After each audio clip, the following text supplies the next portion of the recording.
been walking through the Navy Exchange and wonder why all the Naval Pride and Heritage gear is horrifically ugly and you wouldn't actually wear it?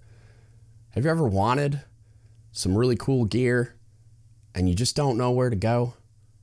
Well, I got you, fam. Go to dgutspodcast.com immediately. Get yourself some Naval Pride and Heritage gear you'll actually wear in public.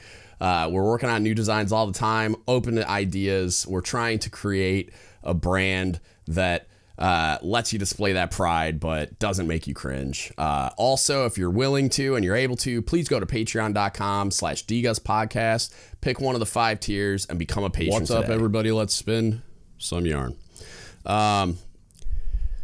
Let's talk about Alpha Homa. If you're not familiar, there's a war going on the Navy internet right now between an MA1 and the Master at Arms meme page. I don't remember if that's the exact title of the meme page, but it's a Master at Arms meme page. First of all, I want to disclaim this a little bit. So this is a real person, the MA1. I mean, there's real people behind the meme page too. We just don't know who they are. At least I don't. But MA1 Homa is her name. I just want to preface this whole thing with, I don't know this person at all. I only know a little bit about an exchange on the internet. And so I want to be really clear that I'm using this as an interesting case study because it's viral on the internet right now, and I'm watching the way people are reacting to it and talking about it, and the way that the meme page and the MA1 are going back and forth. And I've only seen what everyone else has seen on the meme page, the screenshots on the meme page pretty much. And then I think I might have been sent something else. I can't remember, but I just want to preface this with I'm going to talk about what the MA1 did as a position and not a person, and then what the meme page is doing as a position and not a person or people, because I don't know who they are. And this MA1, it's I don't know her well enough to make any kind of character judgment or leadership ability judgment. I'm only going to talk about what I actually saw said and the implications of that, and that may continue on into a general discussion on leadership, and where I'm making assumptions about a general concept and not this person. So MA1, if you're listening, this isn't an attack on you at all. I don't know you. I only am perceiving just a tiny little bit through some screenshots that some people posted on the internet. So it's I'm talking about it because it's relevant right now. It's all over the internet. And I think it's an interesting case study. And I think there's things to be learned from actually examining it instead of kind of jumping on one side of it and deciding one person's right, one person's wrong, which seems to be everybody's default nowadays, which is extremely frustrating. So if you're not aware, basically the way that I understand it, based on what I processed, again exclusively from what I've seen on the internet via these meme pages and screenshots and stuff like that, is an MA1 posted kind of bragging about correcting sailors at the exchange or on base or wherever she happens to encounter them when they're out of uniform. Now, before I get in any analysis, so then somehow I'm assuming a MA friend that she has on Facebook screenshotted them and sent them to this Master Arms meme page because they didn't like it. Or somebody that maybe her profile's public. I haven't actually looked. And maybe somebody that she actually corrected went to her page and screenshotted them. I'm not sure, but somebody sent screenshots of them to this Master Arms meme page, and then the meme page did what the meme page does and went in, right? Just went in on her, attacking her, as if she's a bad person because, not just because she was correcting sailors in the manner that she was, but also because she was bragging about it in the way that she was. On Facebook and stuff. So they kind of went in on her for that. Not kind of. I mean, they are going pretty hard in the paint. So that's like, it's gone like super Navy viral for whatever reason. And I think the reason is the same reason this podcast has a following, because people are frustrated with leadership incompetence. And within that, a lack of emotional intelligence and just treating people like people instead of, subordinates, or like treating them like they're children and correcting them as if they're not like doing the same thing you're doing for a living and stuff. So it sounds like, again, I mean, these accounts may be embellished by the MA1 to like flex on social media. I don't know. Wasn't there. But the way that she relays them, the encounters that she was having with these sailors were not very professional and not done in a way that were intended to correct a problem. It was almost just like she was doing it more for the pleasure of doing it than actually correcting the infraction. And again, I'm not saying she didn't desire to just correct the infraction. It just sounds like it went a little too far and started to become a thing that it was like her brand or something, like, and she even came up with like a catchphrase calling herself Alpha instead of just MA1, right? It's a little weird. It smacks a little bit of like egomania and being, like power drunk. Again, judging the social media posts only, not the human. So just because I don't know her, right? I'm not like, if I did and I was in the position to evaluate her on a daily basis, then yeah, I would be happy to make an analysis of her leadership ability, but I'm not. And that's the point I'm trying to make.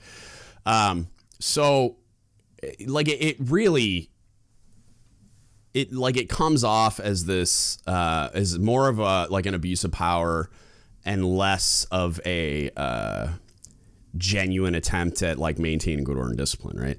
And like the reason, so let's talk about that first, like the way in which she approached it. So the interactions that happen that way, and I've seen like CMCs do this, like stop a sailor who's got their hands in their pockets because it's freezing cold and they don't have gloves, right? And the encounter goes something like, CMC stops them and sets them up to say something that they know they're going to say, and then in a condescending tone tells them to buy gloves, or, this is why you get a uniform allowance and shit like that, right? And some of these people I've known well personally and was a little surprised to see that. If I sound weird, I think I'm starting to get sick, so I apologize. But the encounters are initiated because the person really like is passionate and has a strong desire to, I don't even know if maintain good order and discipline is almost like a tertiary function. It's like the person I'm thinking of, the CMC, is like really has a strong desire for the Navy to just be they love the Navy and they want it to be the best that it can be, and are incredibly busy and stressed and like high position of power, right? So like it was more like I don't have a ton of time to deal with this, but I want to make sure I do. It was almost like didn't want to walk by the problem, but also didn't deal with it in an emotionally intelligent way. So what are the follow-on consequences of dealing with something this way? Well, we can see it unfolding on the internet in more of like a public and melodramatic way via the meme page reaction. But I can tell you, and I challenge you to go talk to a junior sailor about this type of an interaction and ask them how it makes them feel when it does happen. It pisses them off, right? You're not treating them with dignity and respect like you should be in a normal human interaction. You're treating them like they're inferior and stupid by barking at them about having their hands in their pockets or not having a cover on or whatever the perceived or actual infraction is, right? And even if you try to do it in like a more toned down and chill way. If you don't go further and have an actual adult conversation with these people and kind of like explain what's going on, or like I used to turn it into a joke because I don't always have time to stop and like have a conversation about why it's important and why they should think it's important too, and why to try to actually create a scenario where this person understands why uniform regulations are important, or why I care about them, or why they should care about them, or whatever. Sometimes you don't have time for that. Like, you're just transiting and you got to get somewhere on time. So it's like, I would turn it into a joke, especially with sailors I know. Well, like, I'd catch them with their hands in their pockets and be like, you guys trying to hurt my feelings? Like, because I was a big uniform guy. You all know this if you follow the podcast. Like, I was, shiny boots when that was a thing, and crisp creases and starch when that was a thing, right? Like, grooming standards and uniform regs were a big deal to me personally, because I wanted to model what, like squared away uniform and all that looks like for my juniors, and people judge books by their cover. So that was another reason. And I didn't feel like I could be in a position to correct other people on their uniform if my uniform wasn't squared away, which is a function of being a leader in the military. But also it took me a while, and the people talking to me about it via the podcast platform over the years helped my opinion evolve on it as well, of like, I'm never winning, like I in that scenario, I could be super giga master chief walking down the sidewalk and I bark at a sailor to get their hands out of their pockets, and they take their hands out of their pockets until I'm 100 yards away, and then they put them right back in. So what got fixed there? Absolutely nothing. But what got damaged there? Everybody's faith in chiefs, maybe? Like that guy's respect for the chiefs mess and chiefs, or that gal, like the ability to believe in the fact that I care about them. And you got to think too, like, those interactions are being judged a lot more harshly by the junior than they are by you. So whatever perception you have that that sailor might be pissed, it's like 10x that, man. Like, that kid is super just like, fuck you, and walks away as soon as they can. They, like, more out of spite than because they may or may not want to do it again. They are going to shove their hands right back in their pockets. So what was gained? Nothing. All you're doing is damaging like faith and trust in the chief's mess, or in this case, the first class petty officers, or just leadership at large in the Navy, by doing shit like this. So it's not the move to go around barking at people and go around just chin checking people because you think it's fun, or because you think it's what leaders are supposed to do. It's all it's going to do is spurn those people and compromise your ability to get people to trust you and to follow you as a result, right? Which is the entire point of leadership. So the rub here is that, while I don't think that, because both sides, it's one of those scenarios where it's like both sides have fault here, right? Like, the way in which it appears that this MA1 approaches these things is not good. It's not an emotionally intelligent like way of dealing with people, and it's not a productive leadership practice. It's not going to earn you trust or authority or clout or fucking anything. And I've seen some people kind of jumping on that side of the bandwagon, encouraging her to like continue holding the line and maintain those standards and all. And it's like, you're just throwing gas on the leadership incompetence fire that like haunts the entire Navy. It's not just a her problem. It's an everyone problem, to be fair. But like, you're not helping. You're not. Like, yeah, be on her side as a human that's getting lit up on the internet right now, but like, also have a conversation about how she can do better, because she can. Like, if you have that much drive and like motivation to be a strong leader as a first class petty officer, awesome. Start getting an education in leadership. Start learning. Start talking to people. Be open to criticism and critiques and advice and new information and new ways of doing things. Because If it's happening on a regular basis, like it presents in those bragging posts, it's like, that's not good.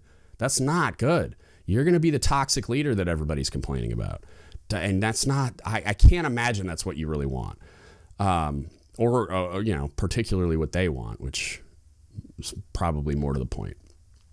So there's that side of it, right? On the meme page side of it,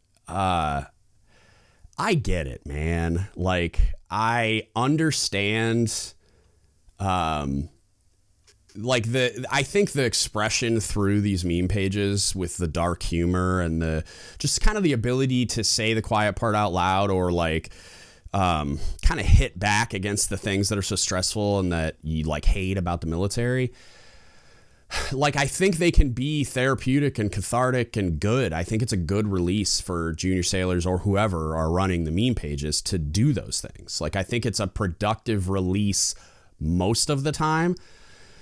I think a really great example of that is the Reactor is Critical. But some of these meme pages, they don't see the line between that type of a cathartic release and like bullying, like just being a dick and hurting people that are on the same team as us. And the defense of somebody like that, when you're the person in the position that's of getting face punched by people like her, or people doing things like what's described, it's like, I would want to go in on them too. Like, I've been there. My very first LPO, I wanted to smother with a pillow. Like, I get it.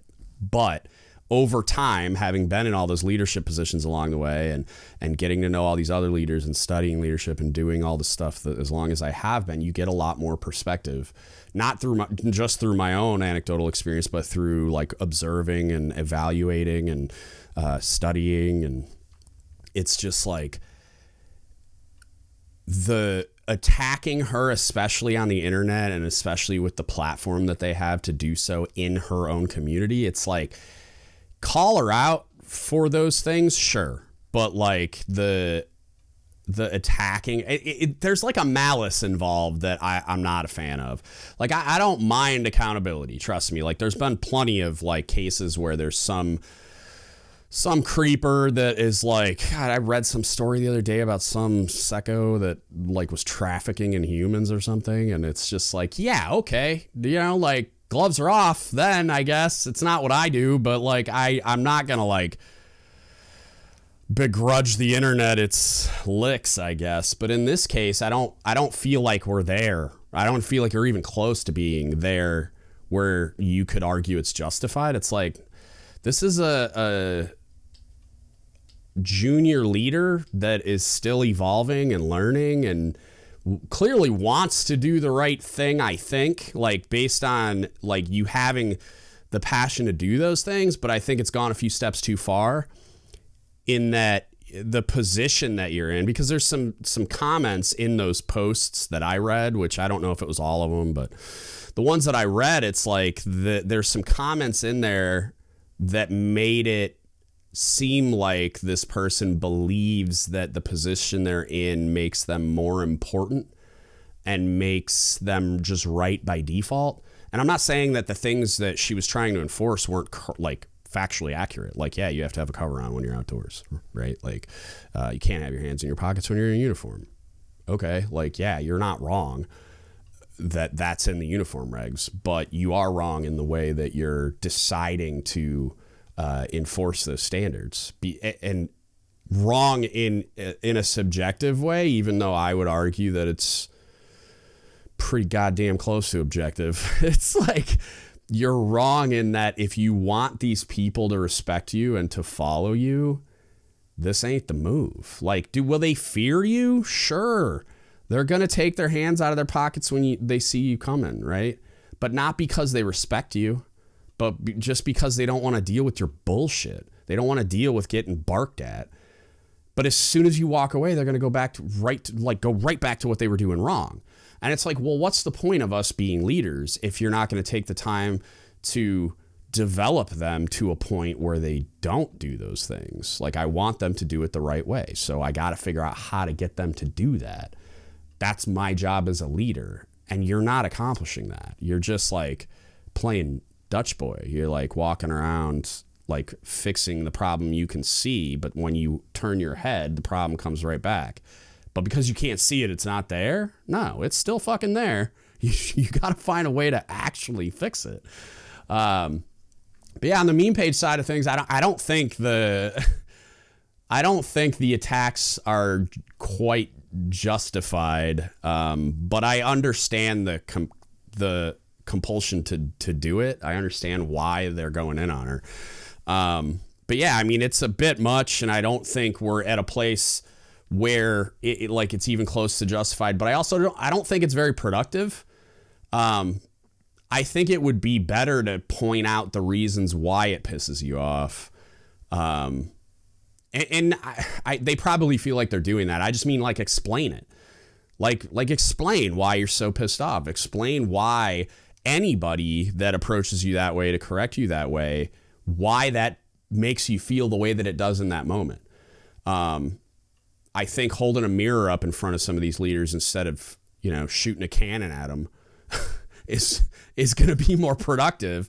And I think the only way that we get to a place where these things aren't happening and these leaders are functioning in a way that benefits both, right? Because like if instead of leading in the moment, which is it's not really leading, but they think it is.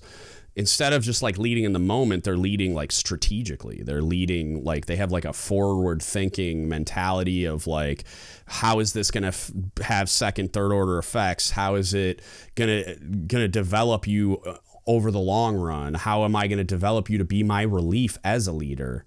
Right? I should be modeling leadership behavior that is emotionally intelligent, that is focused on creating capability and understanding in you instead of tearing you down and pissing you off and sending you out the door of the military that's already just horrifically undermanned and via horrific recruiting and horrific retention.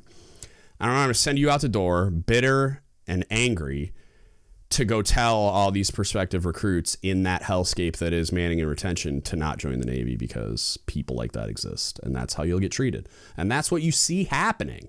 Go on Reddit and go through some of those threads of sailors talking about wanting to join the Navy and then read the 200 plus comments of all these horrific stories trying to convince the people not to do it. Like they're there.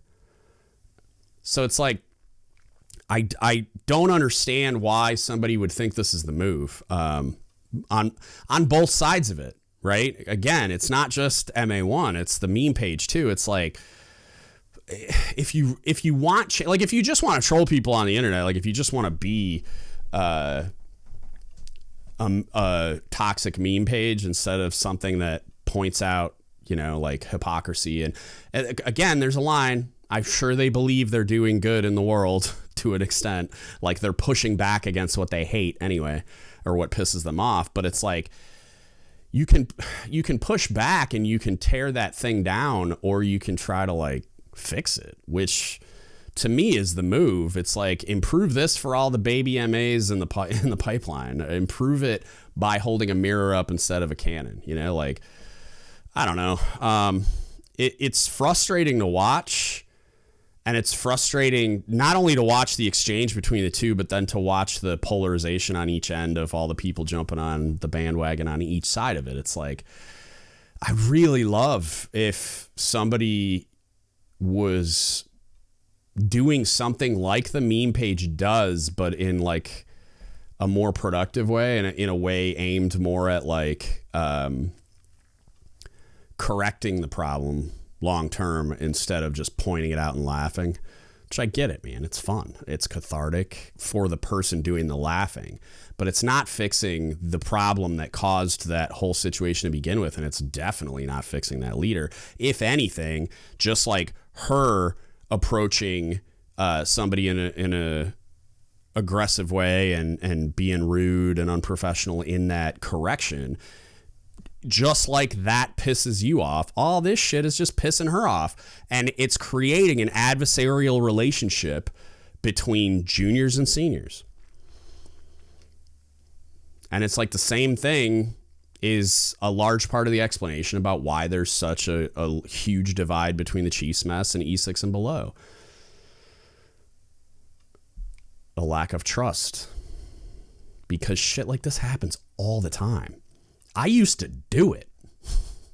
To be transparent and fair. I used to do that. I used to call people out all the time for take your hands out of your pockets. Where's your cover? All that same shit she's doing. I used to do it because I thought I was supposed to. And there's another component of it that I haven't brought up in this podcast yet in relation to this scenario, but I bring it up all the time, is the leadership and competence that she's demonstrating through this behavior is largely not her fault. Stay with me, meme page people. If the organization doesn't teach her and develop her as a leader, how in the fuck is she supposed to have the tools to do it any other way? She's just, it's the Nature Channel. It's the National Geographic Channel. She's just mimicking her environment. She's doing what she sees through her leadership examples. She's repeating the behavior that was done to her by the leader she came up with. She's just perpetuating it. She's doing what she thinks the organization expects of her and what she thinks good leadership looks like, most likely. And it's completely reasonable for her to think that, given the way that the organization creates leaders, the way the organization evaluates and rewards these leaders for that behavior, actively reinforcing it. The system's broken. She's just a cog in the machine, man. So a big part of her behavior can be explained in that way. It's like, I think it's extremely likely, definitely more likely than not, that she's a good person that wants to do the right thing. She just thinks this is what right looks like. And as counterintuitive as it seems to people that are in those junior positions, it's really logical. It makes a lot of sense. It makes more and more sense. The more psychology that I study, it makes more and more sense, even though it's counterintuitive to a person that's never been thrust into those in that position with no preparation, really, right? Because I was the MS3, right, back in the day, because I'm that old. I was the MS3 CS2, right, on my first submarine that thought all of the chiefs were idiots, that I could do it so much better. Why are they so incompetent? Why are you treating me this way? You're just a fucking asshole. You know what I mean? Like I felt the exact same way that these people feel when they have those types of interactions. But then I got put in a leadership position, right? And then I was an LPO, and then I was a chief, and then I'm like, oh fuck. Like it took me, I mean, I've told the LPO story where I realized that me barking at them wasn't productive and they weren't even listening to me. They were just zoning out because I was yelling again. And then when I got into khakis, it was another rude awakening where I had to figure a lot of other stuff out. Thank God I did. And I was far from perfect, but I became pretty competent. But it took a while, and you don't realize how you're going to behave in that position until you're in it, right? It's a really interesting and kind of, there's a bit of like a shock to your system when you get put in those positions without the tools or education or preparation to be a leader of people. And then you regress back to your lowest form of training, which is what? It's you just start doing what you've seen other people do because you have no idea what to do with your hands. And it's like, I'm not saying your personality gets hard reset or all of a sudden all your context and life experience goes away. It's like, I cared about those people. Like I wanted to do right by them. I wanted to do the right thing. I wanted to take care of them. I just thought that's what it looked like. And I was also freaking out because I was worried about pleasing my overlords, right? Until I realized that wasn't my job anymore. In a way. I mean, yeah, I got to complete the mission and stuff, but it was more about taking care of my people than it was about taking care of my leaders. Like, yeah, they count, but once I was in a leadership position, it's like all I care about is taking care of my people and accomplishing the mission. So, yeah, I'm frustrated by the exchange only because I don't see this dialogue happening. And I see people kind of like picking sides. And I thought it would be an interesting case study to talk through why both sides kind of need to reflect on what they're doing and why they're doing it.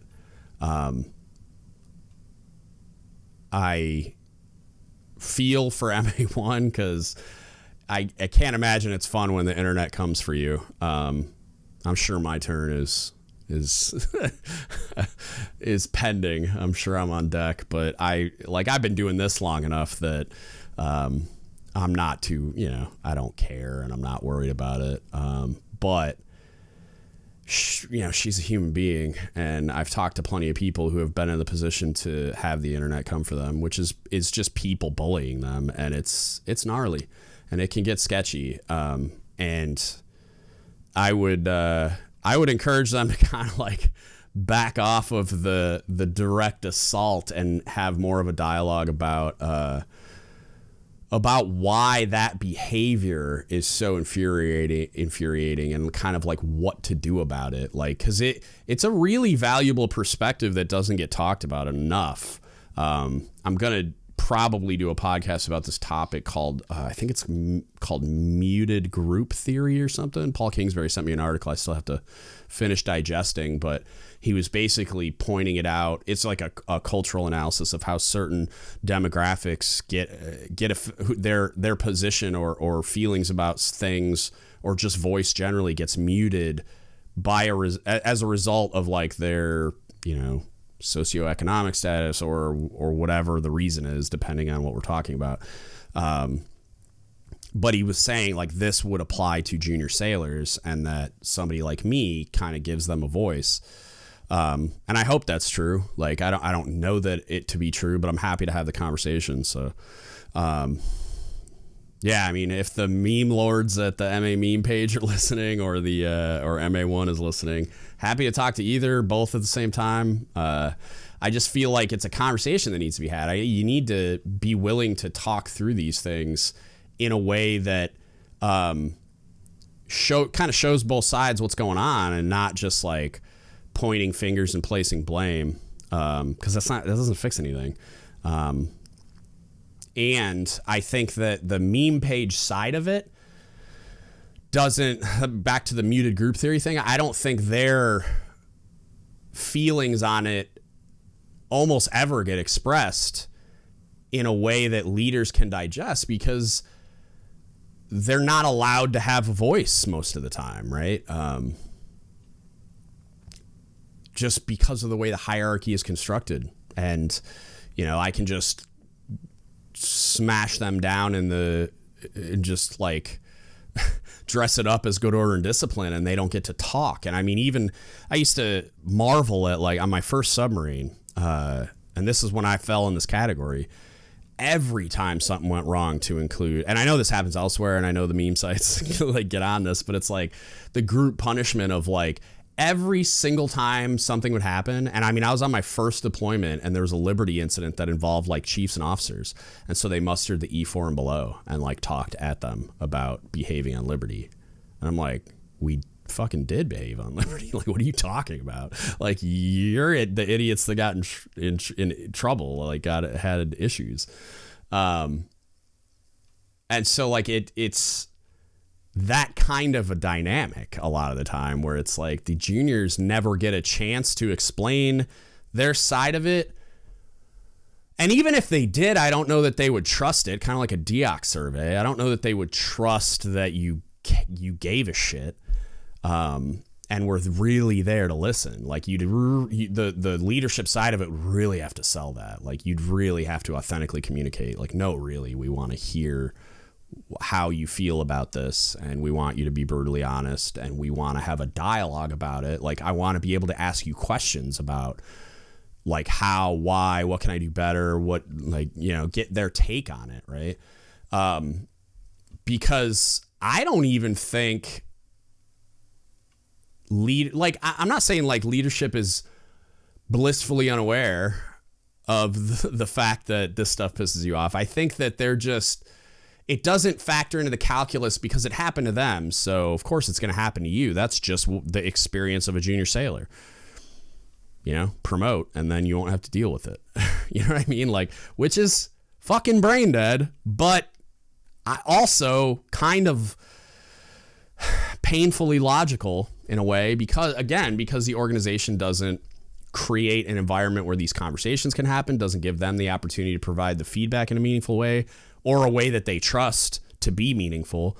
And then kind of doesn't educate the leaders themselves to go seek it out either, really. Not in a meaningful way. Like it comes up, but it's not pushed as something that's important.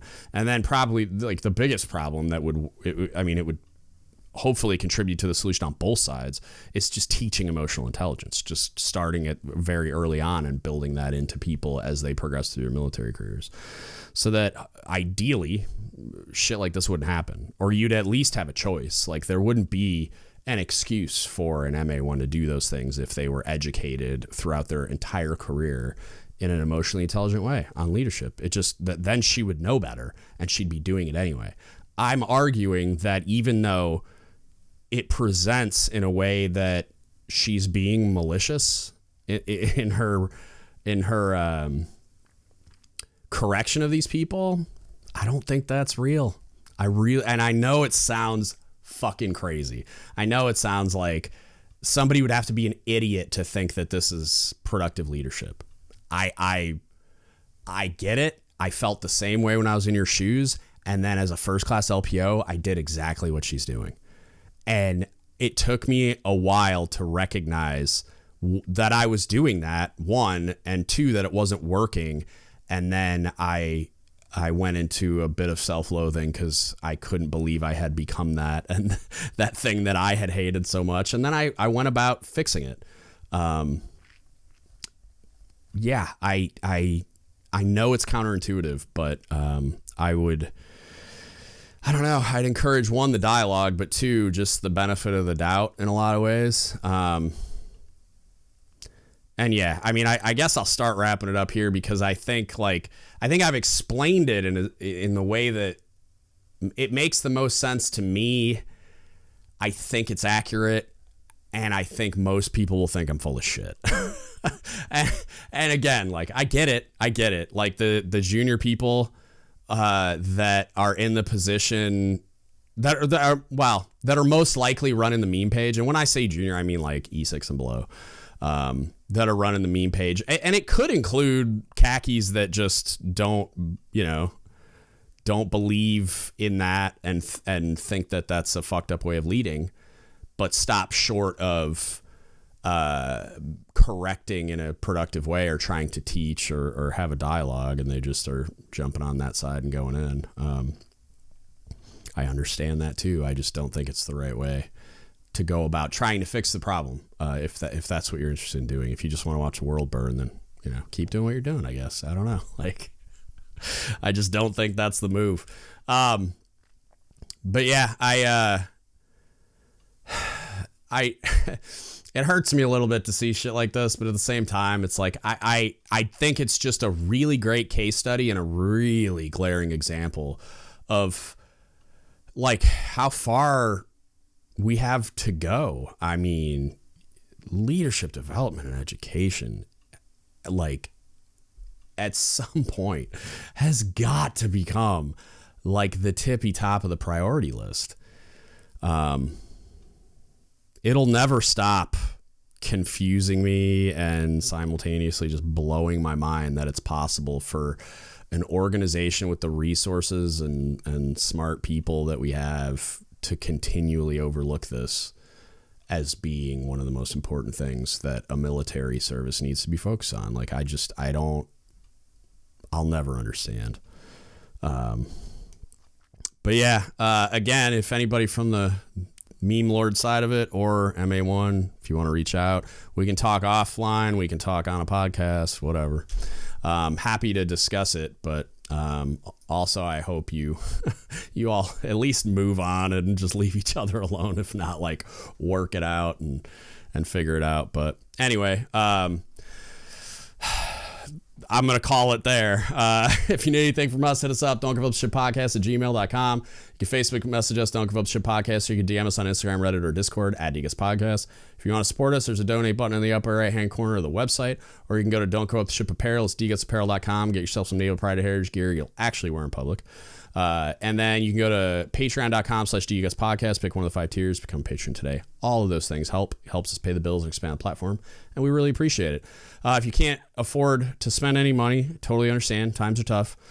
You can just like, share, subscribe, review us on all the platforms for all the things. Subscribe to us on YouTube, share the videos, share the podcast, tag your friends on social media posts, follow us on social media, all the things. We're on TikTok now too. It's at dgutspodcast. I had to do that. I'm trying to reclaim the at dgutspodcast, but it's a long, boring story that you don't care about. And with that, that's it. That's what I got for you today. Thank you so much for listening, and don't give up the ship. Please hit the like button, drop a comment down below on what you thought, and subscribe to the channel.